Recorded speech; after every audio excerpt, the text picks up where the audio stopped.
Welcome back to Quick Hits. I am your host, Anna Witte, and today I am joined by a member of the track and field team. Her name is Caitlyn Ettienne, and she's also a member of the Student Athlete Advisory Committee, just continuing our series with those student athletes. Caitlyn, thanks so much for being on the show today. How are you doing? I'm great. Thank you for having me. Yeah, of course. How is everything at Charleston Southern? How is it adjusting to your sophomore year, taking classes online and being with everything that's happening with COVID? It's definitely different, but honestly, it's not that bad. I mean, just staying on top of everything, it does take a little bit to adjust to. And of course, with the unpredictability of everything that's happening, it's kind of just taking it day by day. So what about, you're on the track and field team, like I said earlier, you're a sprinter, and I find that so fascinating, a sport that sometimes we don't talk about all the time. How did you get involved and interested in track and field? Well, when I was younger, I used to always like running. My grandfather was a world-class athlete, and I used to run around the playground and stuff like that, and I was interested in it. So my mom put me in track and field in like third, fourth grade. But my mom didn't want me to like injure myself, so I got taken out. And then when I had graduated from middle school, I was like, can I do it again? And she was like, yeah, I mean, sure, okay. So then I just got started and doing it in high school, and ever since then, I've been in love with it. So what's it like being on a team, but also kind of pursuing individual success as a sprinter? Right. So since track is such an individual sport, what helps is having people next to you that push you to be better in your own way. So since it's not a team sport, we do compete for ourselves, but in it, there's like a camaraderie because all of us have kind of the same goal in mind. It's to run faster, to jump farther, or to throw farther, whatever the case may be. So the role of the team in track and field is more just kind of like a camaraderie or people that you're able to share the same experience with and use what they know and what you know, and together, better yourself as well. Did you start out as a sprinter, or what was kind of your initial introduction to the sport? Yeah, so I've always been a sprinter, but as time has gone on, it seems as if coaches want me to run longer. So I started off running like the 100, an indoor track would be like the 60 meter. But as time has gone on, I've been more in the 400s and 200s and things like that. Do you like it? Do you enjoy running longer? I do enjoy running the 4. Every time I finish the 4, I always question why I do this, but I still find myself enjoying the whole process behind it. Yeah, I don't blame you. I always like, is there a difference between running indoor and outdoor? Is there one you prefer? Yes. What's the biggest difference? I'm interested. I think the biggest difference is the mental barrier, because in the indoor track with the 400, that's 2 laps, whereas outdoor it's only 1 lap. But something in your mind switches when you hear that it's 2 laps instead of 1 lap.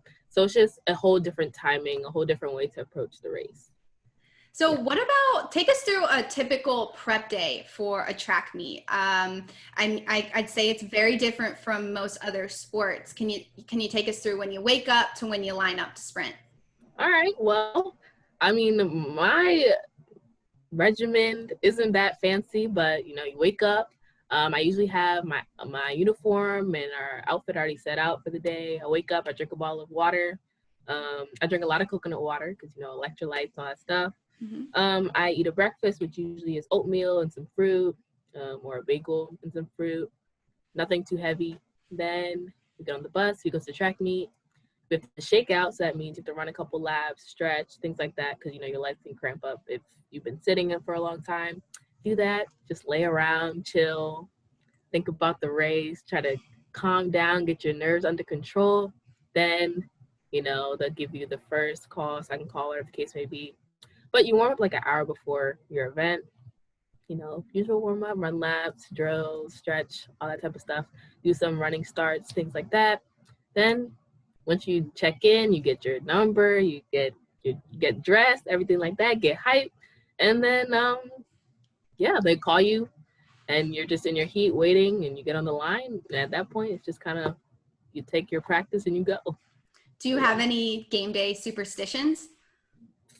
I've tried. I used to try wearing like the same type of socks or like 2 different socks, or like a specific sports bra. It doesn't really work. I don't really see I don't really have a superstition or anything like that. So last season, correct me if I'm wrong, but you ran the 200 and the 400 for Charleston Southern. Yes. And are those events that you expect to run again this year? Is there another event that you also want to be a part of? I expect to run those this year. I honestly wouldn't be surprised, or I actually wouldn't be against running an 8, just, for experience and Right. to strengthen myself for the 4. But besides that, yeah, the 4 and the 2. Do you have a favorite event? The 4, definitely. Or the 4x4. I should say the 4x4. Okay. For sure. Why the 4x4? I don't know. There's something about the 4x4. I feel like it's the most exciting race in track and field. And I always seem to run a 4 faster than, so I definitely like that one. So I'm going to rewind a little bit to your high school days because I was doing a little research on you, and your high school resume, if that's even what you want to call it, was super impressive. And I saw where you helped grow your high school track program, and you were the captain of the team your sophomore year. And the other thing that I thought was just super cool is you helped get your school sponsored by Under Armour. How did that happen?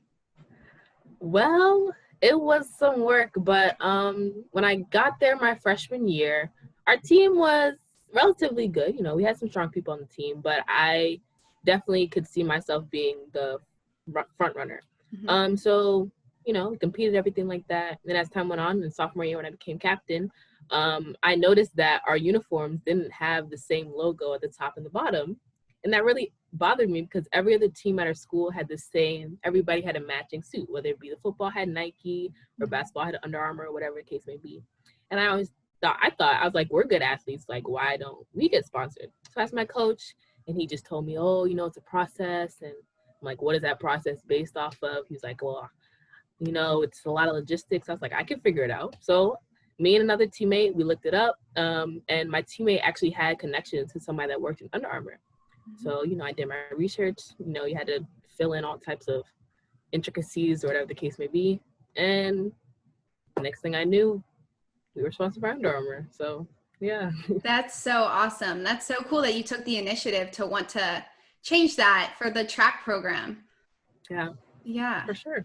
So I'd say SAC in a way is just a bunch of leaders from each team coming together to work as one cohesive group. What led you to wanting to be a leader in the sense of being a part of this committee and being on the SAC committee?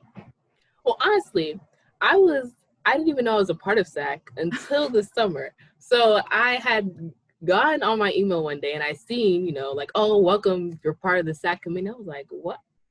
Oh, okay. I mean, I saw my my teammate last year. She was the captain of it and everything. And I was like, oh, that's a cool thing. But I never even expressed the interest about it. But I guess my coach had seen the leadership qualities in me and wanted me to be a part, which I'm honored to have. Right. So he kind of nominated you to be in SAC. What kind of things have you enjoyed and what you're only a sophomore. So what are you kind of looking forward to how SAC's going to help grow Charleston Southern during your time at the school?